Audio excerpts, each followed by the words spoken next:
Good evening, Giants. Welcome to Wake Up with Giants TV, where we believe that you are the biggest giant on planet Earth. We're just here to support you in your journey. And tonight we're going to be talking about the power of abundance. Well, maybe you find the power of abundance to transform your own world. Stay tight because we're going to wake up the giant.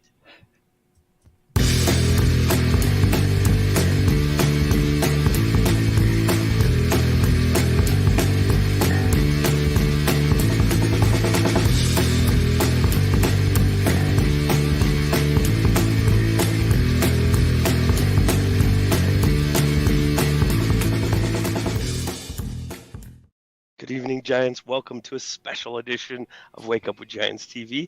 Tonight we have my dodgeball team is here, so this is perfect. This is the exact people I would have picked for a dodgeball. Softball, dodgeball, all the same. Softball, dodgeball, all the sports, coaching, everything. And as Kellen pointed out, we are changing the world. And so I said could, but we are. There's no could about it. So tonight is the power of abundance to transform your own world. If you haven't gone to giantsandsmalls.com, you could go there and sign up for a newsletter. It's free and easy. And then you know what the heck we're doing. You know when we go live every single day and time on YouTube.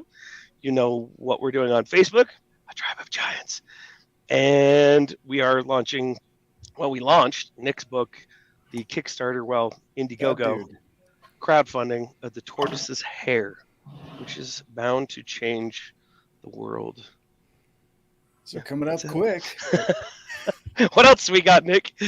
Well, we got a lot going on, but we're going to dive right into our panelists. So there's a whole world of it on giantsandsmalls.com. Go check that out. So today we've got gathered a group of experts to discuss the power of abundance to transform your world. And our panelists are leading experts in their respective fields, and they're here to share their insights on how abundance can create positive change in your life and the world around you.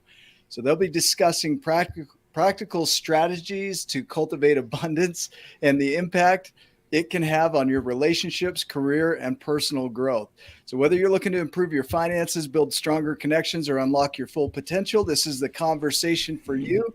So sit back, relax, and get ready to be inspired. Let's go around the room and introduce ourselves real quick. I'm going to start with that guy, David Orton. I feel like the Brady Bunch. Hollywood Squares. Well, it'd be awesome if my head appeared over there. Right? I love you, man. My name is David Orton, and I am my company's called Dave Orton Deep Coaching. I'm a coach and a trusted advisor, and I've been coaching for about 10 years, and I just recently, within the last 2 months, became a full-time coach, and I am loving it, and it's been a miraculous journey. Just returned from an event in India. I'm involved very heavily with Steve Hardison and the Being Movement, and am a leader in that work. And yeah, I'm so grateful to be with the Giants here. I love Nick. I love Ryan. Basically, I love everybody here. I don't know Erin yet, but I'll love her before I'm done here. I can just tell that. You will. Already. Well, She's very lovable. One thing to say. It's not unusual to be loved by anyone. Let's get going. Tony Schmaltz. You got the music and Schmaltz a lot joined in. I love it. So I'm gonna have to, say the same thing as Dave. I love everybody here except Erin. I don't know you yet, but I'm sure by the end I will love you as much as well. I'm Tony Schmaltz, aka Schmaltzy. A lot of people know me as Schmaltzy and the Be Schmaltzy movement that's come along. Like Dave, I've been very involved in the Being movement. I'm a success and transformation coach. I've been a full-time coach for almost 2 years now, and same thing as Dave. I love it. Love being able to take our son to and from school when needed, go fishing middle of the day if I don't have any appointments, things like that. And it's amazing to be able to, like we talked about earlier, change the world. And by changing the world is changing one life at a time. That's all it takes. And so when you change that one life and that trickles down, the world gets changed. And I love it. And I love helping Kellen on his 50 million. So we're going to keep on doing that. So thank you guys. And on to the next. Ryan Morris. Ryan Morris with the Giants. So co-founder of Wake Up with Giants TV and A Tribe of Giants, and Mandelbrot Production, which brought you the Giants and the Smalls and the Tortoise's Hair that Nick just launched his new book that he wrote in 8th grade. Excited to get that out into the world. It has an amazing message. And a life coach and lover of everybody. I love everybody. And if you don't know Erin Donovan, you will. And we have a common thread between all of us here right now, which is Steve Hardison. So that's pretty much how I think all of us met at one point or another, which the book, The Giants and the Smalls, is written about Steve Hardison. He is the giant in that book. So that's excellent. Yeah, thank you. Erin Donovan. Well, I am the illustrious Erin Donovan that nobody knows about. So, so I run Exclusive Private Tutoring. I have owned that company for almost 11 years now. We are a college admissions specialist company. We do everything working with teens, from mentoring and coaching to college admissions, SAT, ACT prep, and just general life mentoring to go off to college and be prepared. Excellent. It's good to have you here. Kellen. I'm Kellen. Do we dance again? Because I want to. You're free to dance. I don't really know. I'm a coach. I'm an alchemist. I occupy a space of a shaman. One statement I have is I transmute the fury of injustice, the ravages of adversity, and the pain of loneliness into the pure gold of love, service, and creativity. I have 100 phrases that I use, but the point is I'm only doing one thing. This year I'm committed to help 50 million people to discover and to serve with their gifts. I've written 18 books. I had a 30-year career in the energy industry, and I've been coaching for about 15 years. And this year, I'm only doing one thing, and that's 50 million. I have a podcast with 750 episodes, an LA Talk radio show, a television show, and a bunch of other stuff. But it's all dedicated to that goal. Nothing too big, right? Just 50 million. That's it. I think of like Dr. Evil. You're going to do it, man. Of course I'm going to do it. I have no doubt. Yeah. Well, it's good to have you here. I'm Nick Smith. I'm the author of The Giants and the Smalls, and I will be the facilitator of this conversation. And so we are diving into abundance, and I'd love to just open it up to the definition, your operational or your definition of what abundance is. What does that mean to you? If you want to raise your hand, I'll call on you. That's probably the easiest way to do this. What is abundance to you?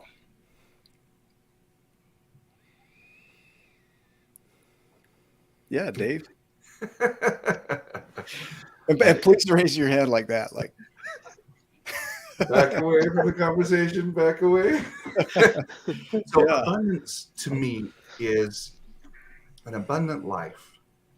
I'd like to take it from that perspective as opposed to like the definition of abundance per se. Yeah. Abundant life includes wholeness and completeness in all the major areas of life, physical, monetary, relationships, spiritual, creativity. You know, it's kind of like if you look at Kellen, that's what abundance looks like right there.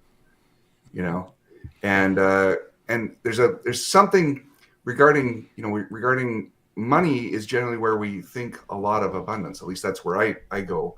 Is when somebody says, are you living an abundant life? I start thinking about my checking account and my savings accounts and my credit cards and things like that. So the power of the full view of abundance is much greater than that. If I'm being abundant, if I'm being someone who cultivates an abundance in my life, it's not just worrying about the dollars, and it includes that. It's it's the dollars, and am I, making music? Kellen's a musician too, right, Kellen? Is that right? Yeah. So today I rewrote a song. I like to do Weird Al treatments of songs. It's kind of a creative outlet for me. So I rewrote a song called The Future Has Arrived from a movie called Meet the Robinsons. And I made it an ode to Amazon and 2-day free shipping. It's called The Package Has Arrived. And it'll be available on YouTube, but I borrowed the music, so obviously they're going to get the revenue, but I just love doing that. That's an expression of abundance. When Nick can start singing a song and I can't help myself but dance, I love that. That's an abundant life for me. It's being in such a way that life is open and free and flowing and expanding. Okay. And I can talk more about money a little bit, some fantastic breakthroughs there. Yeah. That's it for me. Tony. Yeah. So Dave, you're right in line with what I was going to say. And it's abundance and success. The two definitions for me go kind of hand in hand. And my definition of success and abundance is happiness in the areas of life that are important to me. Happiness in the areas of life, like you said, whether it's financial, whether it's relationships, whether it's physical, whether it's mental, personal, whatever that is, the happiness in those areas of life, that is abundance. And for most of us, when we live a gratitude lifestyle, you have abundance each and every day. And so it really makes a big difference. When you live in that world of gratitude, then you always feel abundant. You always feel like you have that success, that abundance in your life, regardless of what your bank account says, regardless of what your relationship is. And hopefully there is that happiness, each of those areas of life that are important to you, that gives you that abundance that you're looking for. Cool. Yeah. Is there an alternate view here? Somebody see it a little differently? Yeah, Kellen? I was just going to say abundance to me is a choice to know and accept a truth that in all cases there is more than enough of everything, of all of the things that have been listed, whether we access it or not, or admit it or not, or think we can touch it, it is there. There is infinite energy, there is infinite love, there is infinite money, there is infinite relationship capital and relationship growth opportunity and creative capital. And so if I choose to realize that is always there and live accordingly, then I can have an abundant lifestyle regardless of external circumstances. And by lifestyle, I don't mean external markers, although that could be included. And I guess, having lived a life that has had pinnacles in all those different areas separately, like way too much money and not more money than I knew what to do with, and then more addictions than I knew what to do with, and more death than I knew what to do with, and more misery than I knew what to do with. I know what extremes in all those are, and eliminating that and understanding that there's always abundance in every area available, that to me is abundance and peace. So more than enough of everything. Dave says an overflowing of everything in every area. Tony, you say recognizing gratitude in those things. Right? Is there another view here on what is abundance to you? Welcome to the show, Sarita. Hello. Thank you for having me as always. I'm even trying to think here for myself, because just when I think of abundance, I think of never ending. And so when I'm thinking of never ending, it doesn't necessarily have to be a monetary thing. Just like how he was just talking about the polarities in life. Because honestly, in order for you to be able to even enjoy the experience of abundance, you do have to have the flip side happen as well too, as far as for not having those things. Luckily myself, I was, put into a situation where I've been good, but also at the same time, when it comes to like the monetary, things, but then also I've had the lows, from being a person that was on, multiple medications and being told that your son is going to be your caretaker, to go from one extreme to the other. So it's like, I can definitely see, both sides. But I would say, at the end of the day, abundance for me is it's a way of life. It's a way that I look at things, and always said it's just an infinite amount of resources. And it's more or less the way that you're able to go ahead and tap into those resources accordingly. But of course, we do have the traumas and all those other things that are, wrapped into it as well too, where it's like, okay, you have to work through those different pieces to heal, to even be able to see the abundance that's available to you. Yeah. Richard Paul Evans once said that chaos is the mind of creation. And if abundance is that, if it's all that chaos, everything that we need is out there already, maybe in a form we don't recognize, but it's already there. already enough of it in any form, and it's up to us to transform it from one form to another. I think it was Wayne Dyer that said that abundance isn't something you acquire, it's something you tune into. What does that bring up for you as you hear that, Erin? That actually kind of answers my question of what is abundance. So I believe that abundance is your ability to tap into your internal reserve and be free of the imprisonment of circumstances. So we all go through circumstances in life, and we all have challenges, health challenges, as Serena said, financial challenges, addiction challenges, trauma challenges, whatever those may be. And so I believe that true abundance is your ability to tap into your internal power, which is a reserve. It's really reserved inside of us. Some of us know how to access that reserve. Some are not as familiar with that. And to basically overcome, wrong word, but transmute any suffering that we're experiencing from circumstances into peace. Okay. So turn any circumstance, take that reserve power and turn any situation into peace. So not turn the situation into peace, but turn our perception of the situation into peace. Yeah. Okay. So that would be kind of that tuning in, right? That ability to clear out whatever's going on, maybe on the surface, to really dive deep to that core power. Is that accurate? Yeah. To be able to transmute or transcend whatever's going on out here. I like what Kellen was saying too, and then that's amazing, Erin, because that brought up a whole bunch of stuff for me of how I'm viewing things, and then finding out what inside of abundance is meaningful to me. Like, because Kellen, you had abundant, like maybe bad things that were harming you, and you were abundant in things that were very useful tools as well. But you had to come into what does Kellen want? Where does he align?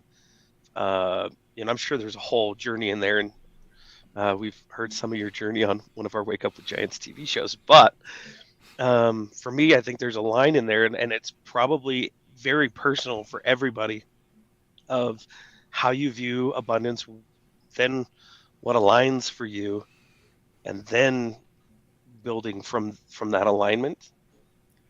Yeah. So how do you access that though?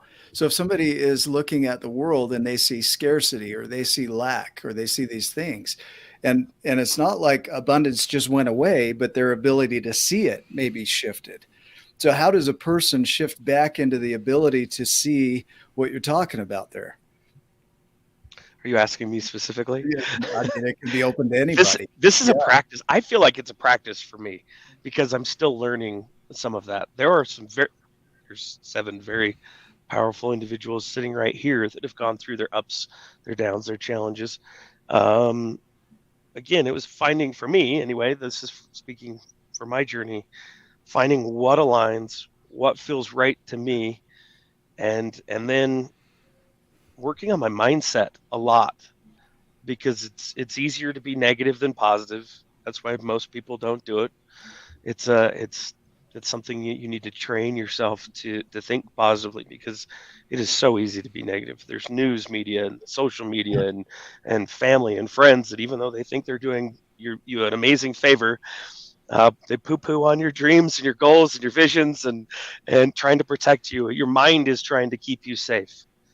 And so for me, a lot of it is mindset for me, and then joining dodgeball teams of people that help me on the journey, because that's really like, and I find who aligns and which all of you do, and take those pieces that can help me to fortify that. It's a fortress that I'm building, so that when negative or hard circumstances come in, because they can, I know what to do. Right.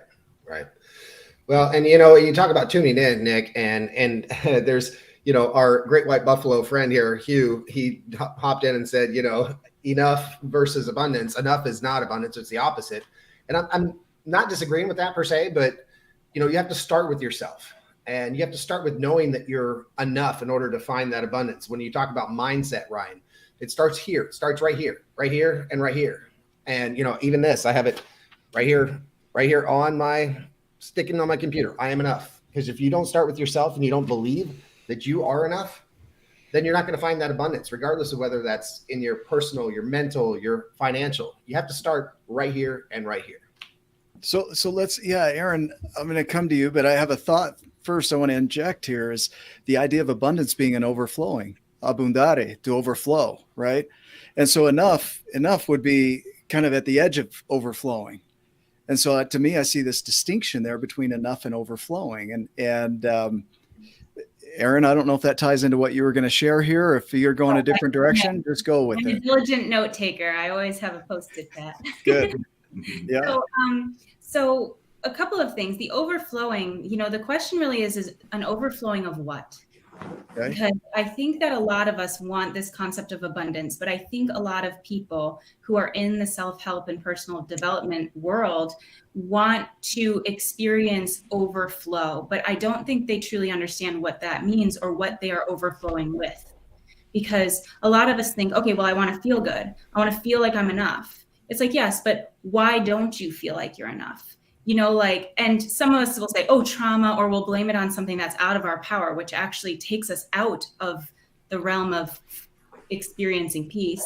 So when we look at like what's enough, this is my philosophy. I haven't read it anywhere, but if someone else has heard it, wants to add somewhere, I would love to hear people's, kind of feedback on this too. It's like, I truly believe as humans, we have two parts of ourselves that we're born with. This first part is what I call the human, and this is kind of the divine part, the spiritually everlasting, soulful part of us. And the second part I call the beast, and this is what some people refer to as the ego. It's, basically some religions refer to it as evil, whatever you want to call it. And so most of us are raised in a way that we learn as a child, you're mostly beast. But if you look at biblical or, Muslim or Jewish backgrounds, you'll see like in the Adam and Eve story, they talk about Adam being given dominion over the beasts. And to me, this is a metaphor in some ways of Adam's job to take ownership over the beast of the self.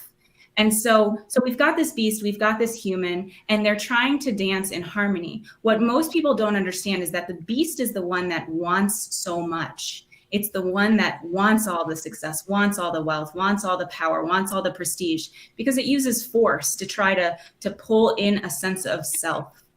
And then acquiring, right? More from a space of acquiring. Yes. Yeah. And the human, it's all physical. It's all about the physical world.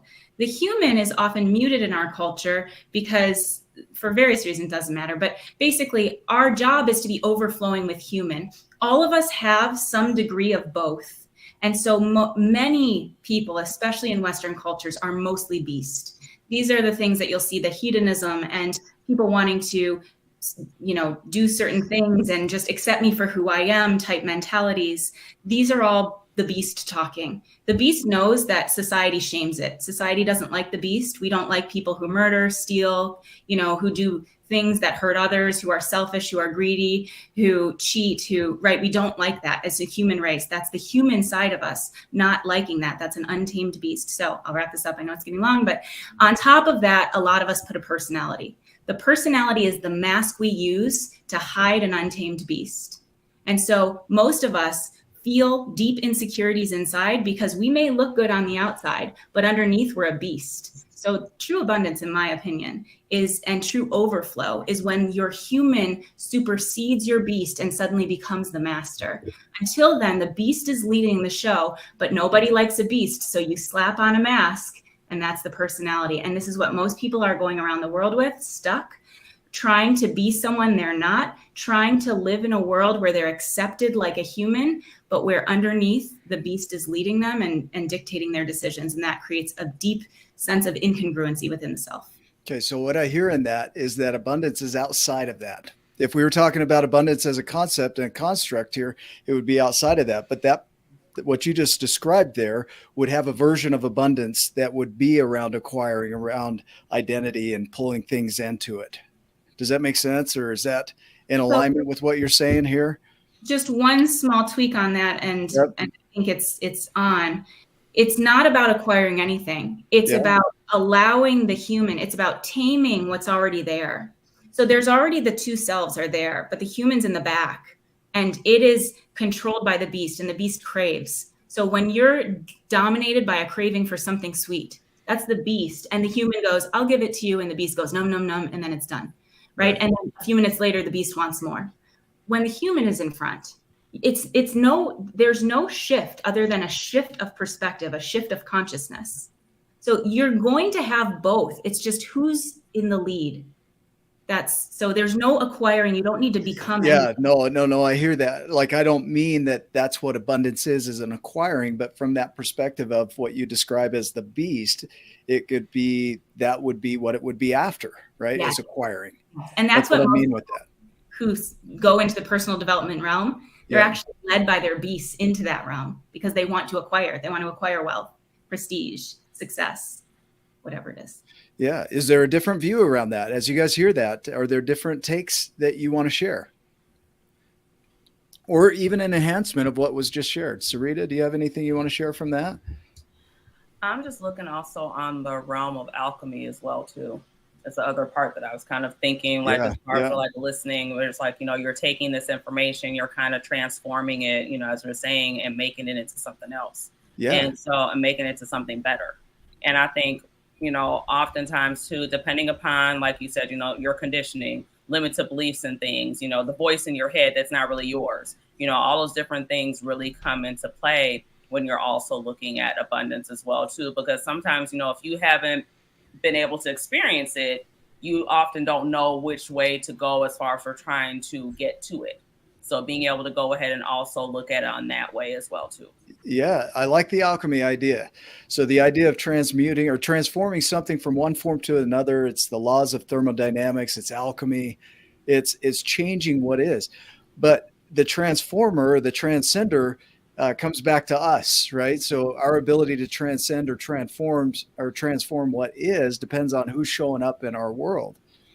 But all of the abundance, if abundance is the default nature of things, of the universe, then abundance is already there. Mm. Yeah, Nick, I love what you're saying there. I'm sorry to jump in here, but I'm good. What you just said is correct. Like, has any of you noticed a lack of or not enoughness of oxygen to breathe? Like, have you gone through your day and just noticed that, crap, there's not enough air in this room. I got to go into another room, get some more air. We live in a particularly material abundant time right now where even the poorest people among us have problems that come from excess, which is a strange situation to be in. I don't think, as far as we can tell, humanity's never quite been in this situation before. And Kellen pointed to that in kind of when we're dealing with abundance in more than we can handle. The beast, as was earlier talked about, comes out and shows its face in ugly ways. Addiction. And when you're in addiction, you cannot see abundance. Your vision narrows, and you can see only this desire that you have, or only this escape that you're seeking, or only whatever it is that you're dealing with. It's the same with trauma. When I dealt with clinical depression for about 2 years, and my focus became very, very tight. I could not see anything out here. And out here, this is where abundance is. But with this survival view, these survival blinders that I had on, all that was available was those things that I felt like would either help me to survive or escape this horrible feeling of, oh no, I'm not going to survive. I did want to take one more point on this, if I may, which is that it occurs to me because the nature of the universe is abundance, it occurs to me like the nature of the universe is also love. Right. So there's in Landmark, they talk about this thing that says there's an unanswerable question. Like, am I enough? Yes, you are. Wonderful. What about now? Still enough. Thank you. I love you. I love you. Am I still enough? It's like an unanswerable question. There's no satisfactory answer to the question of am I enough? Because it's looking outside of us for that which is inside of us. Now, what is it that's inside of us that the field in which abundance occurs. I assert that it is love, and it's love for two things: love for me, love for myself, and love for the divine, love for God. Okay, so when I am loving myself and recognize as a possibility that there's nothing I can do that would make me unworthy of loving me, and there's nothing I could do that would make me unworthy of God's love, and not just hearing it here, but getting that here and practicing that from one's center, that is the world in which everything becomes available. That's the world in which you see a situation and you're able to transform it or transmute it to something that serves everybody, but only always. It is this miraculous experience of choice, of being. I am, in being abundant, who I am choosing to be, at least in my mind, I am choosing to see the world, God, the universe, everything as on my side and looking out for me, and everything's working out for me. Yeah, I hear in this, the output is what can vary depending on if, Erin, like you say, the human shows up or the beast shows up. So the abundance doesn't change, but the output, what's transformed or created, depends on who shows up in the world, right? I look at Kellen, he doesn't have to go out and create 50 million people to talk to. They're already there. In fact, there's more than that there. Right? He didn't have to go make them up, put them together, 7 octillion atoms, 200,000 miles of blood vessels. He didn't have to do any of that. It was already there, right? So what he decided is his energy of what's already around him is to transmute and transform that. And Kellen, I don't mean to speak for you here, but is to take the positive, and you can help clarify if I am. Yeah, when you're done, I want to hear from the alchemist himself. Yeah, the transforming of whatever Kellen has access to serve 50 million people, which somebody else might come along and they say, I want to cause maybe harm to 50 million people, right? That's a possibility. Kellen, do you have a view on that? Does that bring something up for you? Well, if love, and I assert that it is the foundation and energy of the universe, and I say that because in love, it is attractive. It's the glue that holds and brings things together. The opposite of things is destructive. So whatever word, whether it's fear or hate or whatever you use as the opposite, is a destructive force, and you just see that around you.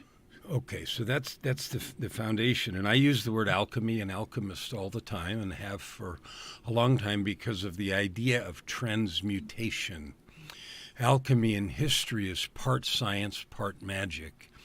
And we don't yet have the capacity, I think, to understand the transformative power of love and true compassion. And so it feels like magic when things we can't understand happen, which is why I said what I said to start with, transmuting the fury of injustice, the ravages of adversity, and the pain of loneliness, all of which we each have in some degree or another, to the pure gold of love, service, and creation. So there are two things that I do. And yeah, I've been through a lot in my 67 years, and I guess it's in the 18 books that I've written and more underway. But here's what I know. Each of us, we get to decide who we are, which is why the first thought of abundance is a choice. It's a choice to recognize the love exists, the power exists, the framework exists for infinite creation. So the two most important things I've done in the 15 years since everything radically changed in my life, 2007, is two things. One is make a set of declarations of who I choose to be. That's it. I decide. I don't need anyone's permission.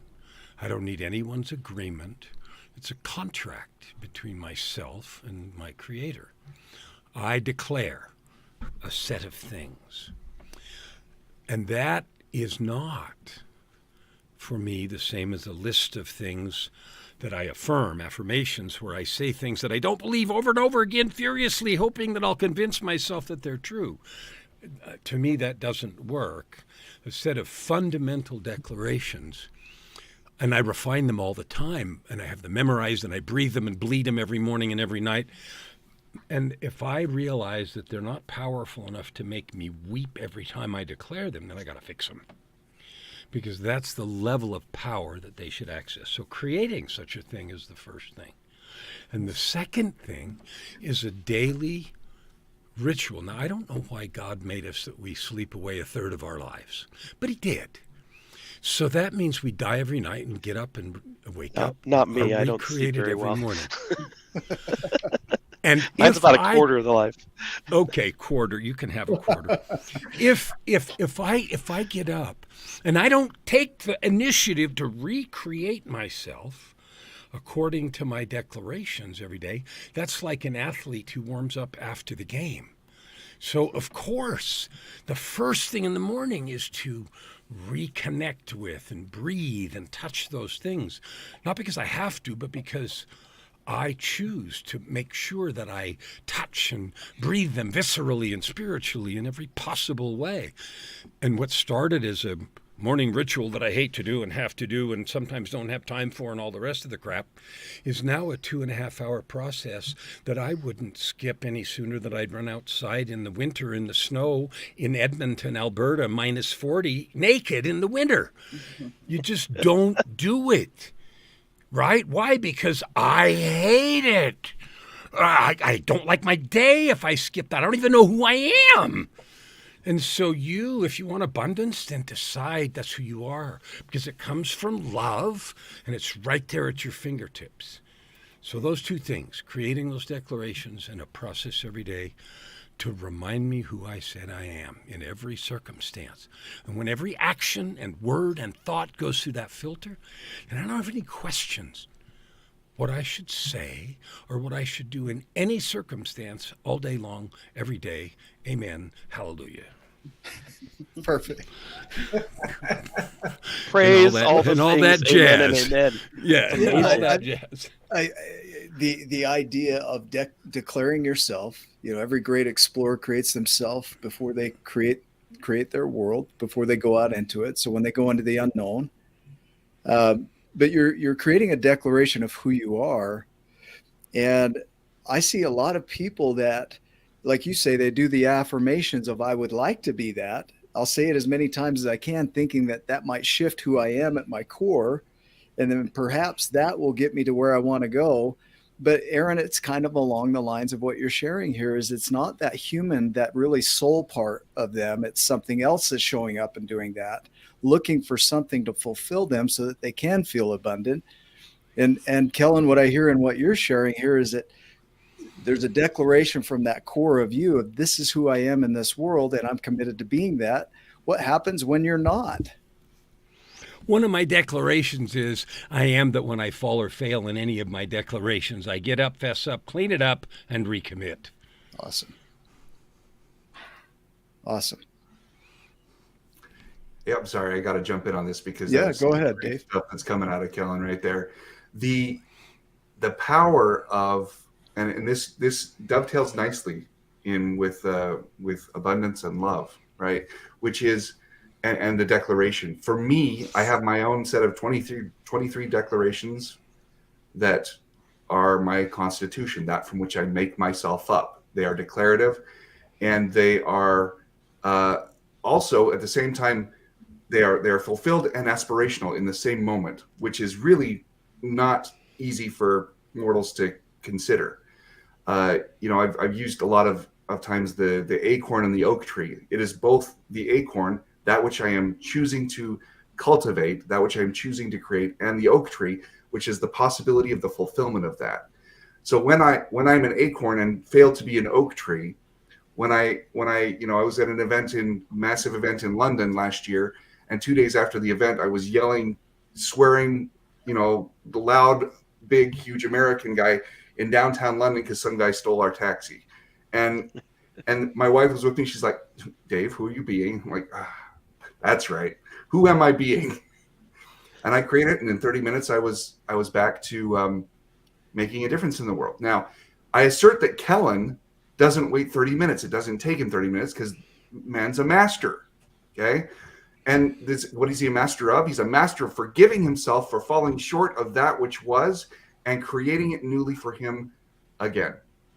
And that's what I do. Like when I am not moved by my document, by my constitution, I choose to be self-forgiving.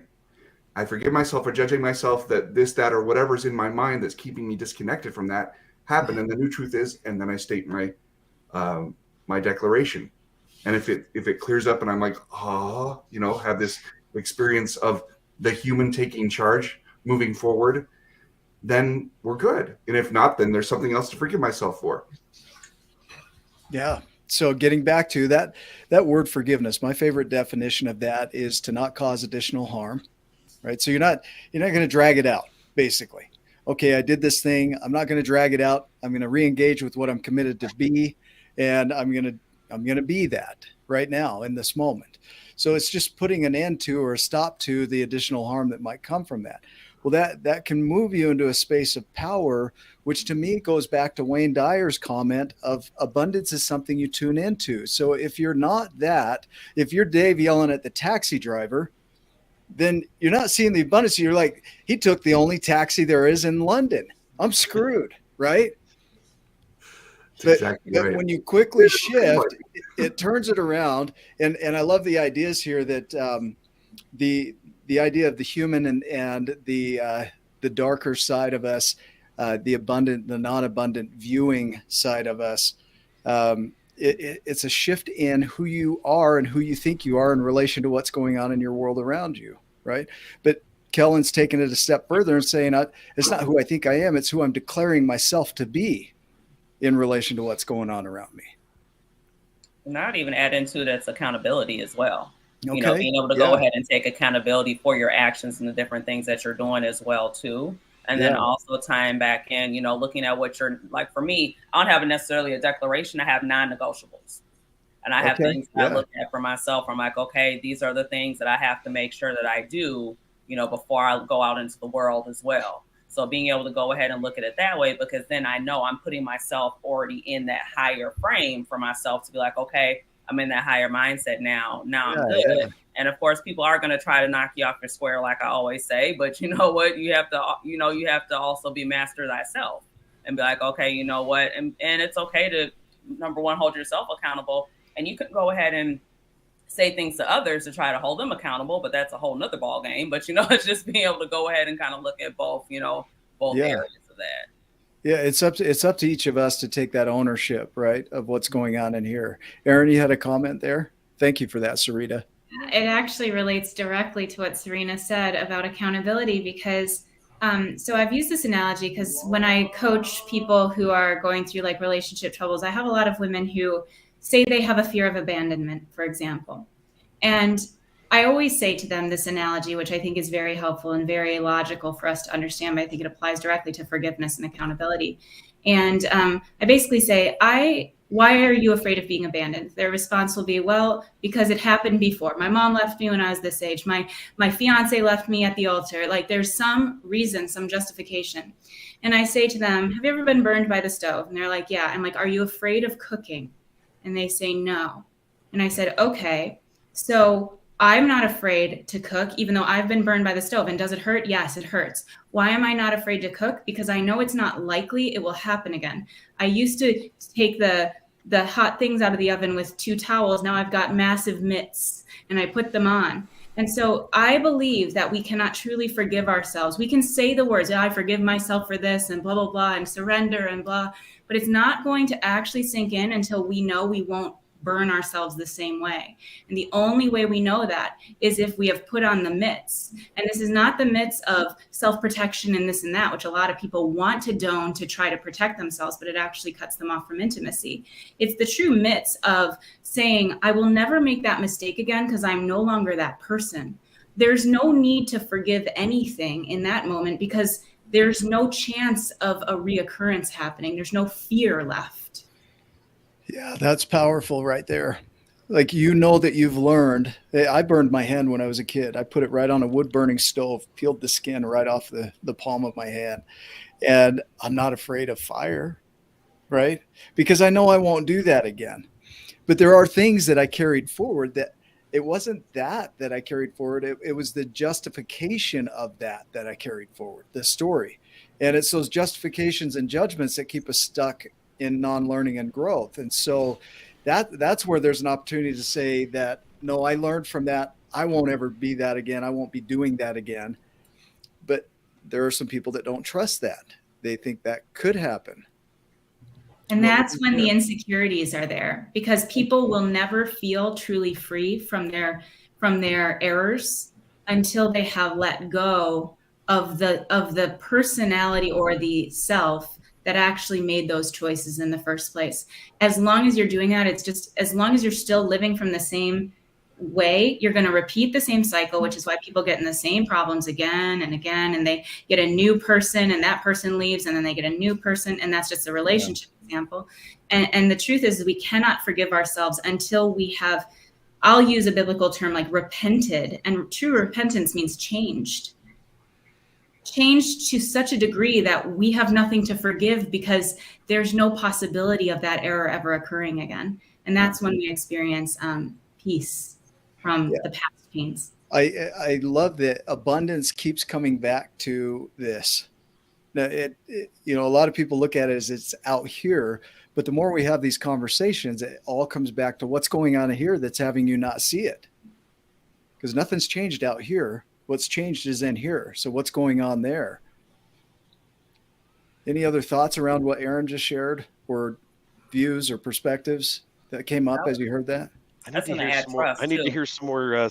Yes, I was going to say, I need to hear some more Sarita or Tony Schmaltz. Yeah, I was going to say, just going back to what you're saying too, really just being able to trust yourself, at the end of the day. Because I think often what will happen too is that you get into that lack of trusting because of all the things that happen.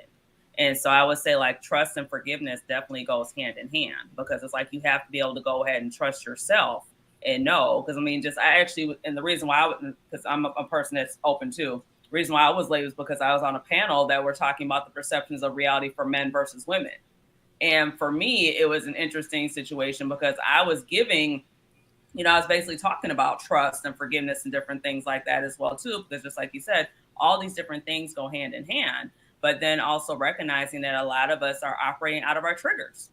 And if you're not able to go ahead and even master what figure out what your triggers are and being able to go ahead and master those as well, that's a whole nother ballgame within itself too. So it's a lot of different pieces that really come together in order to be able to go ahead and really look at it and be like, hey, you know what? This, yes, these things happened.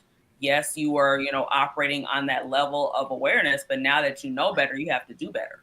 And so if you're going to continue to just, go on that path, then, hey, you're going to continue to have the same thing. I mean, it's honestly just pretty much similar to, chaos, or just, kind of saying like, hey, you're insanity. You expect the same thing, you keep doing the same thing, expecting a different result. Yes, you're going to continue to have that reaction. But it's like, if you're doing something completely different, now you can be able to go ahead and say, you know what, okay, this is going to happen. The potential of it happening this way is very slim now, because now I'm using these different tools that I have, and I'm able to go ahead and move forward. Well, and you're miles away from where you were when that happened, because you've grown and learned. And so your expansion has moved you away from that anyway. Tony, do you have some thoughts around that? Yeah. There's been a couple of comments about the forgiveness and self-forgiveness. And I picked up a different take on it from Steve Chandler, actually, about a year and a half ago, maybe 2 years ago now. And it's by having to forgive yourself or forgive others, you're recognizing that something was wrong. And there's that piece where if you're living an abundant life, there is nothing wrong. You can recognize that maybe I'm going to make a choice different than I did at that time. But by having to go into that forgiveness mode, you're recognizing something wrong, and it puts your mind into a negative arena. And so by staying and recognizing that, there's something that I'm going to make a different choice on in the future, but going into the forgiveness is more of a negative side of things versus the positive, abundant side of things that we're talking about here. Yeah. See, that's where I see we're already swimming in abundance. Like Dave said, that none of us had to go fight for oxygen this morning. Right. It's all around us. We didn't have to create it. Elon Musk didn't have to go create Mars so that he could fly to it. Kellen doesn't have to go create 50 million people so that he can teach them or inspire them. They're already there. So we're already surrounded by it. We're swimming in it. So it's not something to go create. It's there. So the only thing that we can create is this right here, who we are within that. And what I'm hearing are some different views, is that there are these parts of you that show up, the human side, the soul side, the other side, right? There's the idea of doing affirmations, hoping that makes you feel better, or declarations and commitments to who you're going to be. It all comes back to the humanness. So if you were to share with somebody that's watching this show, going back to your original definition of what abundance is, would it shift after going through this show today? What is abundance? I think for me, it's enhanced. Okay. It's adding to, and there's some changes that I can see that I'm doing, like, that probably aren't serving me as much as they could. And that now, with that shift of perspective, I can see more abundance in my world and put into place those and practice, because some of it is a practice. It's seeing it. It's like Dave said, it's, hey, what takes us 30 minutes or an hour or a day or a week, a month, Kellen does it instantly. I'm just kidding, Kellen. But it's true. Like he's worked on those things. He's like put dedicated time and energy to right here. That stuff comes up. He's aware. He's conscious of what's happening. And when he becomes unconscious and something slips, he catches it, goes, oh, okay, that happened. Time to clean it up. And here's what I want to do. Is that right, Kellen? But for I me, don't know why everybody keeps asking me about me, but because you're amazing.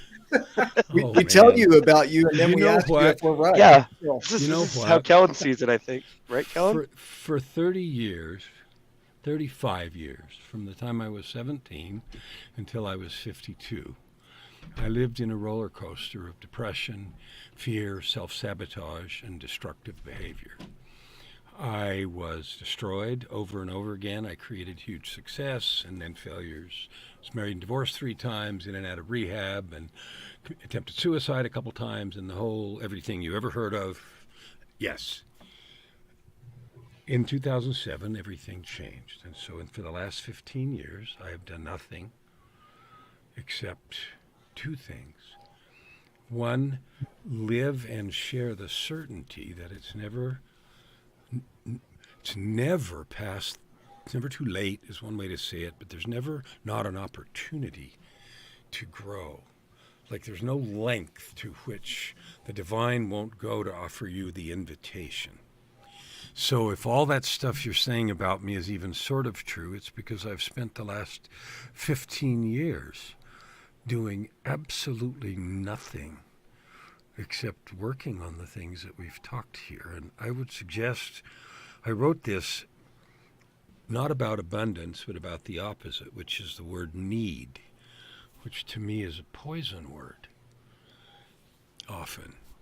And so what I wrote is this: to need, and I'm not talking about air and water and those kinds of things, but those internal needs. To need is to be a slave. It is okay to ask for what you want.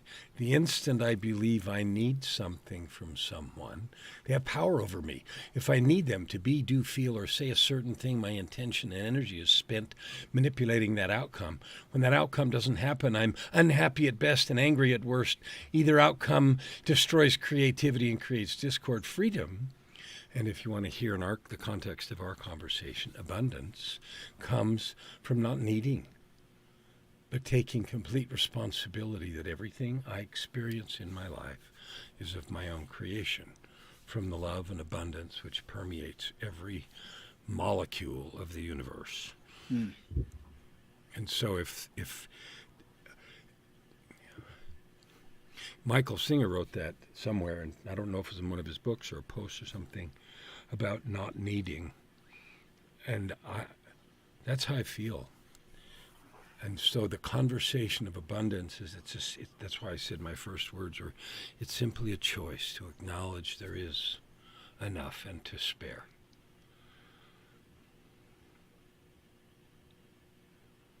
Yeah, Erin.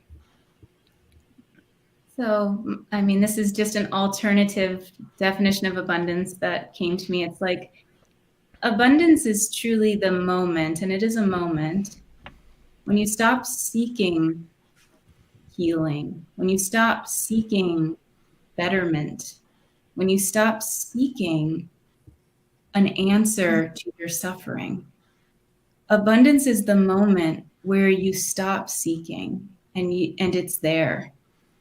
And so you have to go from the one who's seeking to the one who has found.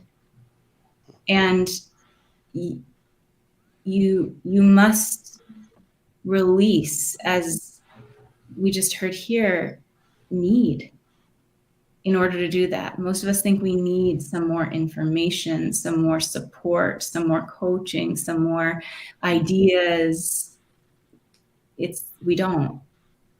We can play around with all that as much as we want, but the moment we say, I don't need anything else,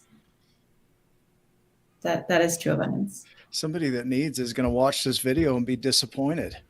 They're going to watch this whole thing and be like, damn it. Spent all this time looking for that one more thing. Final thoughts, as we wrap up here, what final thoughts do you have around abundance? If there's one thing that as a message you could share with the person on the other side of this screen, what comes to heart on that for you?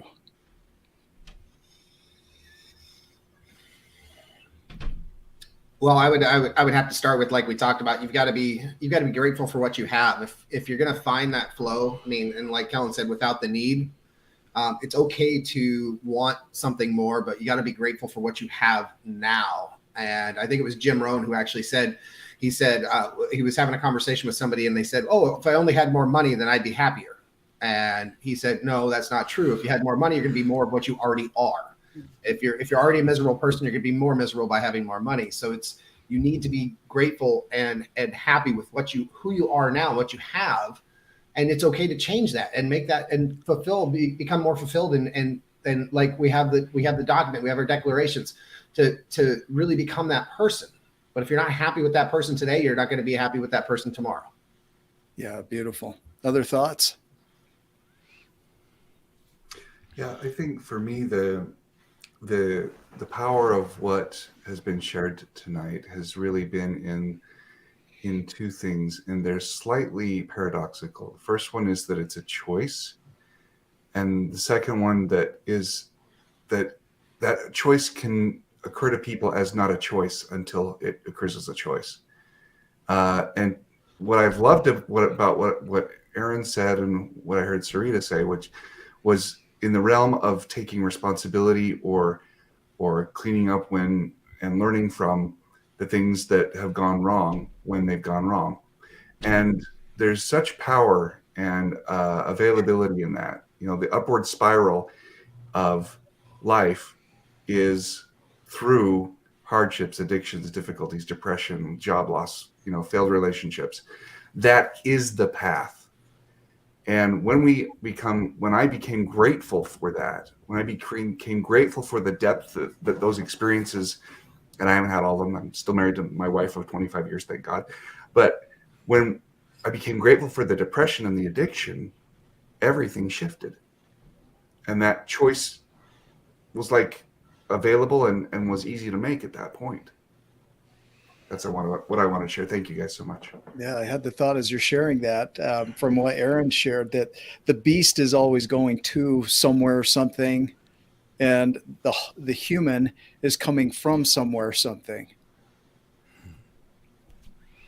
Right? Yeah, Kellen? I had just one tiny thought. We talk about abundance as if it were somehow getting more, and I don't mean of the beast things, because I love Erin's characterization of that. Sure. But even more of the spiritual things. It's not having more of.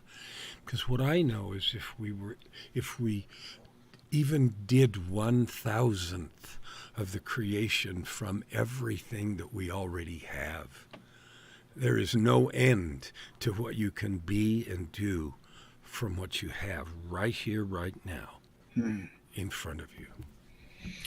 There's a thing when we're teaching, we talk about the sun puts off a lot of energy. Only a billionth of it hits the earth, a billionth. And it's enough to provide everything that we see here. And Kellen, when I hear you say that, that's what I hear is whatever amount of energy you do, if only 1,000th or a billionth of your energy were to go out into the world, if you knew that, you would change your world, right? It's beautiful. Yeah, Erin?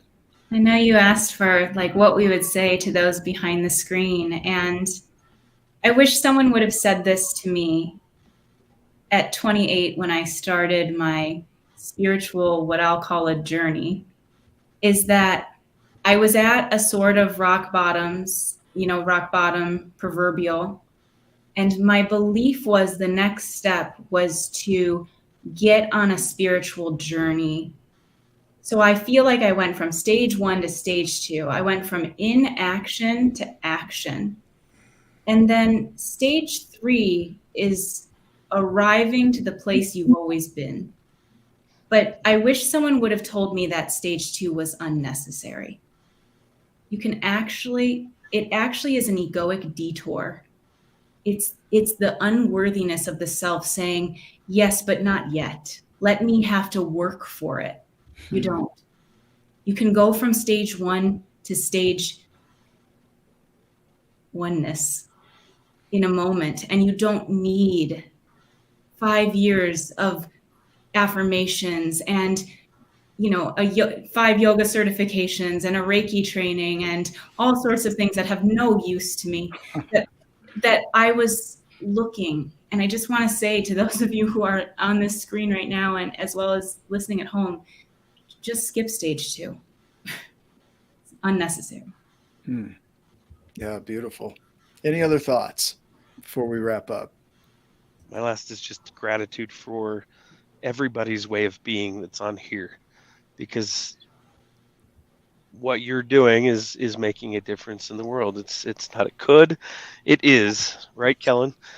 And man, that's what we talk about is you're already a giant. You're right. You're exactly where you're meant to be. You're right on time.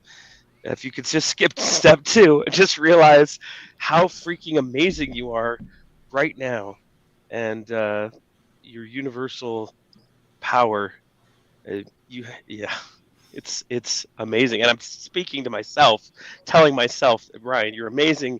You're exactly where you're supposed to be. You have everything you need. It's right here. Yep, there it is. Thank you, Kellen. Thank you for that. It's beautiful. It's that. Yeah. Is that you are everything that you need to be. And speaking of being, there's the man, the myth, and the legend. Steve Hardison he is that. Yeah. You are the universe. You are divine and amazing and incredible. And my speaking to the person on the other side of the screen is, I can't wait till you wake up to that. Yeah. Giants, thank you so much. We're going to wrap up the show here. Thank you for sharing your wisdom, philosophy, knowledge, experiences, everything that you shared tonight. I know there's so much more in you. We've only shared a fraction of what you guys know. And so we're grateful that you did this with our audience here. And just want you to know that every time we do these shows, I burst with learning. Like there's so much I don't know until I come on these shows. And it's like, oh gosh, I needed that piece. So you guys have done that tonight. Thank you. For those that are watching, we appreciate you being a part of the audience, for your comments and for your sharing of these videos with those that you love. As always, go make it a giant day. We will see you in the next video. Thank you. Love you too.